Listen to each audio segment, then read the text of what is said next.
Shalom again, everyone. Ariel Tzadok here from the KosherTorah School, found online at www.KosherTorah.com, bringing to you today's daily Sefer Yetzirah lesson. Today's lesson number 16, dedicated, of course, to the safety, the health, the well-being of everybody around the world who is presently facing our global situation with regards to what's happening now. So, let's devote ourselves to the next few minutes to some type of focus on higher principles, things which might make a difference of transformation in our individual lives, and hopefully by that, make a difference in the world. Now, we are learning in the fourth Mishnah. We discussed in our previous class the concept called oscillating consciousness, in which we use the process of mind to shift back and forth from a rational, intellectual understanding of things into a deeper intuitive awareness of things, which will then take us into even a deeper analytical understanding, which takes us then into an even deeper intuitive insight. We refer to these types of movements back and forth in the mind as movements between the Sefirot of Bina and Chokhmah. And we even dissect it, if you will, even deeper and refer to them in grades as like a first level and a second level and the like. So we actually end up with like 4 levels of mind and thought, which the intellect is always referred to as the small mind. The intuition is always referred to as the great mind. And there's that first level, and there's that deeper level. So again, 4. The small mind is always called in Hebrew katnut. The greater mind is always called gadlut. So you have the katnut first level and second level, gadlut first level, second level. We discussed all this in our last class. But now, our text says to us something very interesting. It says, with regards to using the understanding and the wisdom and this going back and forth, to do 2 things. Bahon behem and hakor behem. We're taught to test and to investigate the Sefirot. How do we do that? If you remember, Sefirot are what we called belima. These aren't really things that we can examine under a microscope. These are not even powers and entities that we can gaze upon with a telescope. They are not essentially anything physical within the context of physicality. So therefore, are they actually within the realm of science to be understood?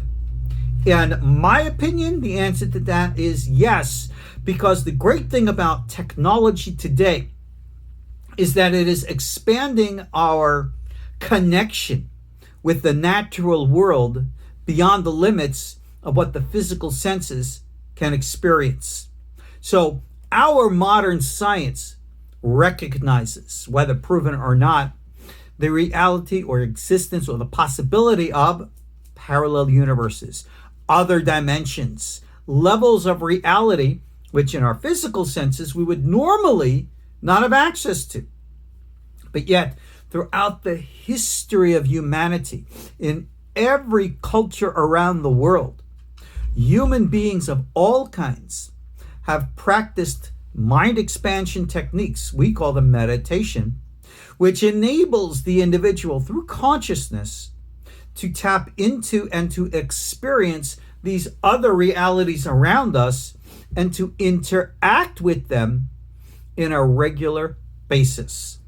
This interaction is obviously the foundation of what we refer to as biblical prophecy and what is later referred to as Ruach HaKodesh, or divine inspiration. It is also the foundation of that later experience which we call Ma'aseh Merkavah, or the experience of the divine chariot. Whenever we're talking about stuff like this, we're talking about the expansion processes of the mind, which then experience and interact with the greater reality. Everything in our KosherTorah School is focused to teach this type of experience. You see, when it says here to bohen, to test the Sefirot, this doesn't mean to analytically analyze. It means like a test, to experiment with, experience with real interaction. Well, how do you do that? Well, that's exactly what we're here to learn how to do. In the 40-hour expanded lessons on this book, Sefer Yetzirah, which I have available for those who are interested. It's not on the website. Don't go look. You have to send me an email, Ariel, Tzadok@gmail.com, and I'll send you details. We explain all of this prophetic stuff from, in the text and beyond. But here's the issue.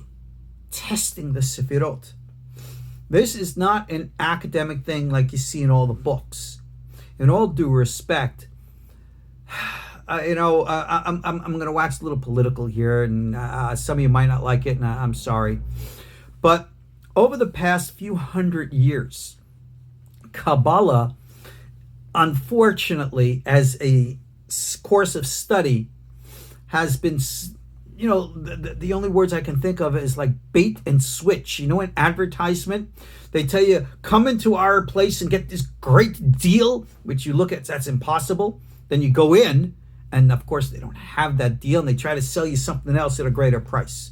Unfortunately, that's what most Kabbalah study has become today, because they give you, most of my peers out there, academic metaphysics, and they teach you all kinds of weirdo ideas and beliefs, but nothing tangible in your hands. As far as I'm concerned, that's what, as we would say, used car salesmen do. That's not what I'm interested in. That's not what our school's about. When you come to test the Sefirot, you have to experience this. You have to know what it means. But remember, like we learned in our previous class, our levels of experience are not the end all of anything. Our levels of experience, like we said, this is a katnut level, a level 1 level, a small experience of the greater whole. When we gaze upon the greater whole, you don't ever see a Sefirah. There's nothing to see. It's energy. All right? How many of you ever actually seen with your eyes gravity? You see the results of gravity, but you don't see gravity. Now, scientists might say, well, we want to see gravitational waves, and they'll see representations of it through technology, but that's not actual wave. Our mind, our brain, our eyes aren't specifically geared towards that type of visual interaction. But Sefirot, we say they are like a cell, the foundation, the form, like an atomic structure even, of everything in existence. So how can I experience a Sefirah?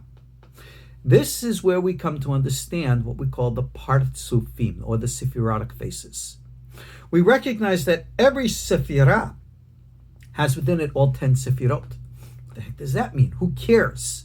What it means is, when you have an experience, you are experiencing something within a context. And the nature of your context can be understood, almost like a psychological Rorschach, a projection of where your mind and consciousness is at. So in that respect, when we refer to the Sefirot in Lurianic Kabbalah, we refer to the experience of them, the experience and gazing upon them as veils or masks. That Hebrew word, Partzufim. Now, in the realms of the mind, we just went through those 4 grades of mind. We said that the mind, intuitive, intellect, referred to the 2 Sefirot called Chokhmah and Bina, and how Chokhmah and Bina themselves are perceived. We said they had 4 grades. Well, they have 4 Partzufim. And we describe these Partzufim on Chokhmah's side as Abba and Yisrael Saba, and on Bina as Ima and Tevuna. I discussed all of this in the previous class, and if you look down into the description of this lesson, you'll see a link to a PDF on my KosherTorah.com website about Partzufim. And this is something I wrote, I think it was 1996. Boy, time flies when we're having fun. And it describes what the 12 Partzufim are in brief. So I think it's only like 4 pages long. You can look and experience and see for yourselves.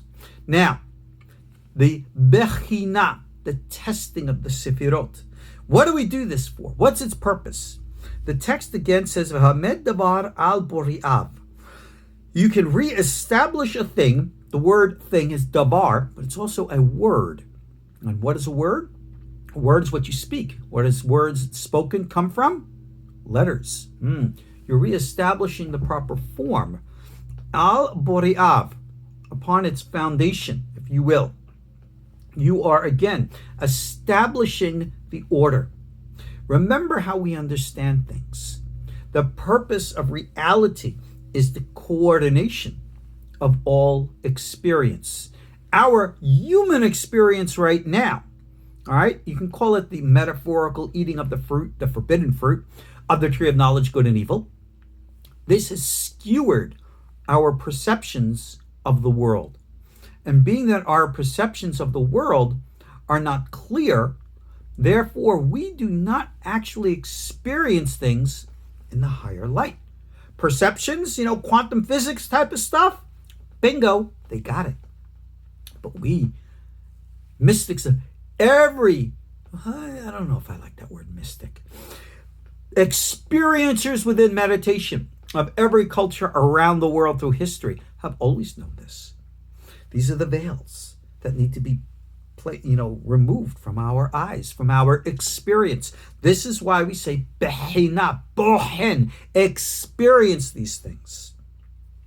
And this will reestablish the natural, normal pattern of alignment of energies and the materialization of those energies in our proper forms today. So let's get really real.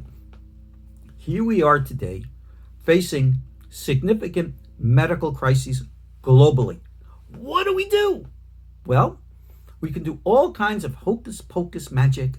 We can recite all kinds of prayers and rituals and all this, none of which are going to ever work because you're dealing, as we say, with apples and oranges. It would be like trying to communicate to me, individually, vital, important information in a language that I've never heard before, that I have no understanding of or anything of the kind. I've been sitting there, nothing gets through. So, when you and I want to understand the reality of this world, we have to speak its language. This world is called Asiyah, the world of the physical. This is the world of the Shekhinah, the Sefirat Malchut. And the law is, like it says in the Bible, created by Elohim, nature. So the laws of nature is the language of this perceptive reality. And therefore, we have to follow the laws of nature, speak the language of nature, Malchut, in this world. This is how we omed davar al bori'av, reconnect at the highest level to this level by following the laws of this level. So here we are facing this terrible virus today. And people mistakenly think, well, I have some spiritual magic which is going to protect me, and therefore I do not have to follow the normal medical directives. This is a mistake of the intellect.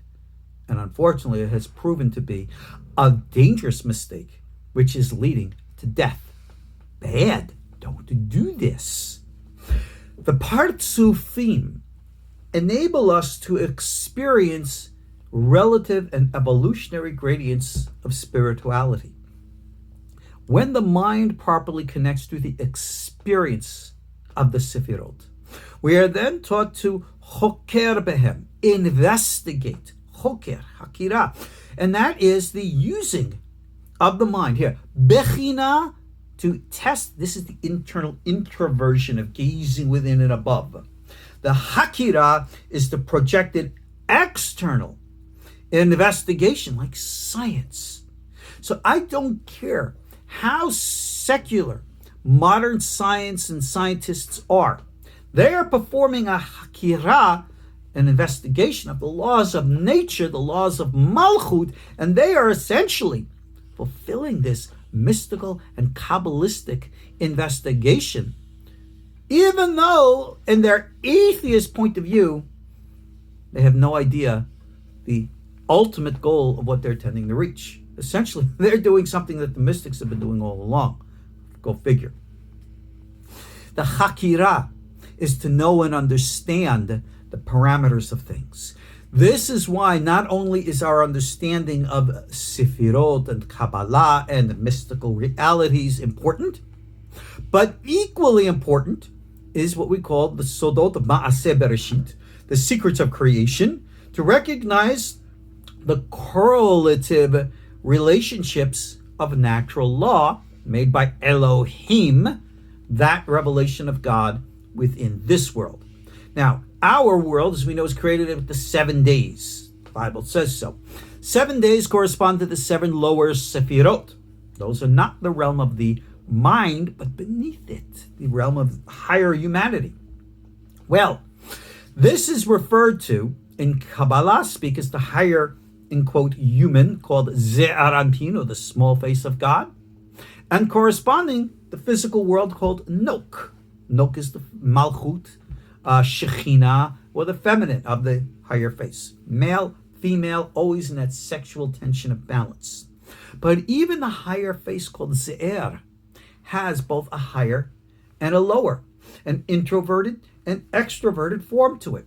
And the lower, Malchut, Nok, when we gaze upon this world, there is equally an extroverted, introverted form of experience and investigation. All of these are given Sephirotic, Kabbalistic names of Partzufim.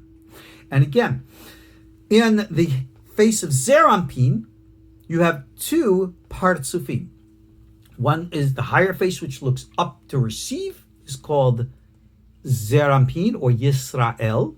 And the face which looks down below to give is called Yaakov, or Jacob. In the female, and the receptivity here, you have the higher face which looks up to receive, it's called Leah. And the lower face which looks out to give is called Rachel.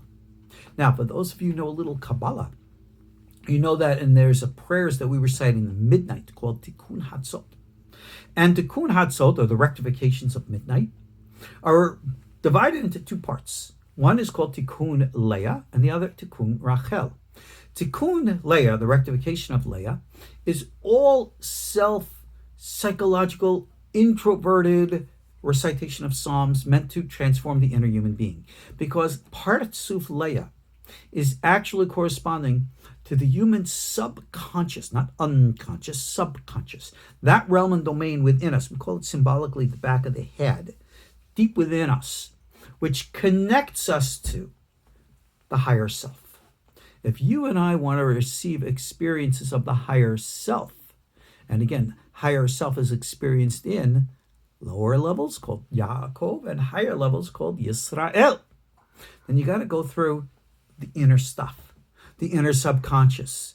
Rachel, that's symbolically the layer of consciousness dealing with the external world, building buildings, building roads, fixing the real physical world around us. And that would include finding a medical cure for the coronavirus or other things that are affecting us right now. All of that is Tikkun Rachel.